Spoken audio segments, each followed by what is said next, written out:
Hello and welcome back to I LOVE Ceresota. I'm so excited to finally show you guys how I make a very easy and very basic pita dough. So stay tuned for my recipe.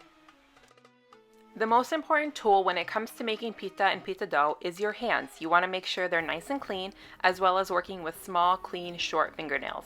I'm going to remove my watch, and you want to remove if you have any bracelets on, as well as any chunky rings. So my ring doesn't have any diamonds. I'm going to keep that on, but if I was wearing a ring with like a diamond or a pearl, I would want to remove that.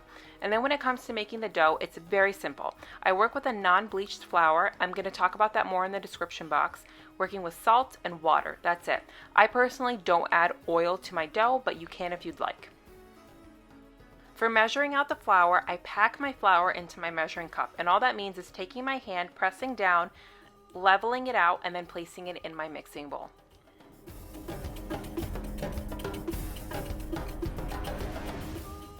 I then add salt to my flour, and I turn on my mixer and I mix that together for roughly 30 seconds, just incorporating that salt to the flour before I add in my warm water. I slowly begin adding the water, and I added it at the very edge of the mixing bowl so that it slowly picks up flour as it goes, and then again I just slowly add it until I've used up all 2 cups.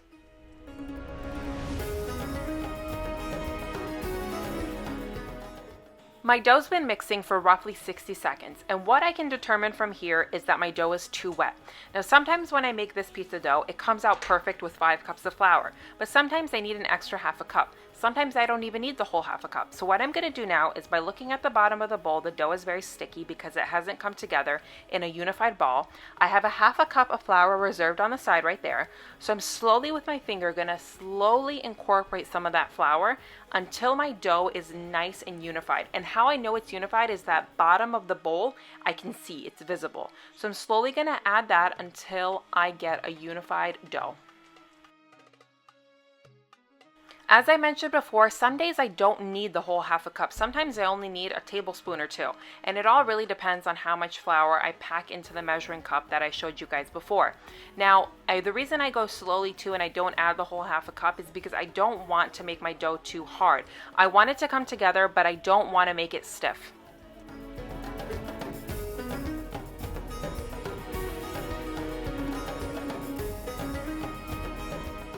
After I added that last bit of flour, I'm going to be now looking at my mixing bowl and looking for that bottom to be nice and clean. The sides, they're not that great. I could have added a little more flour, but I'm not going to. I think the dough is perfect just the way it is. And all I'm going to do now is let that dough mix for at least 2 minutes. That is so important when it comes to making pita.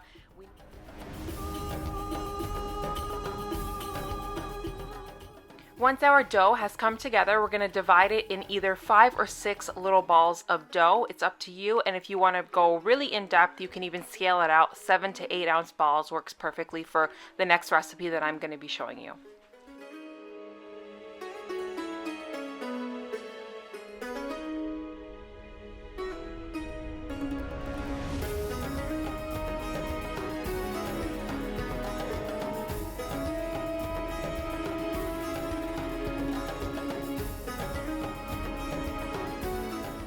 The next thing to do is to stretch out our dough and let them rest. So what I do, this is my technique, is I like to grease up my countertop with a little bit of olive oil.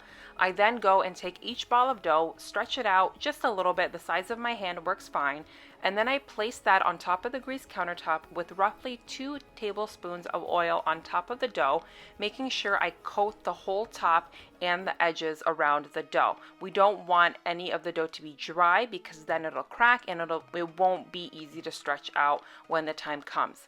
The last thing I do is just cover them with some clear wrap and a clean kitchen cloth and let them sit for an hour and a half. Now, I've tried doing 45 minutes to an hour when it comes for letting them rest, but I truly believe an hour and a half resting time gives you the ultimate dough when it comes to stretching and pulling it out for the perfect pita.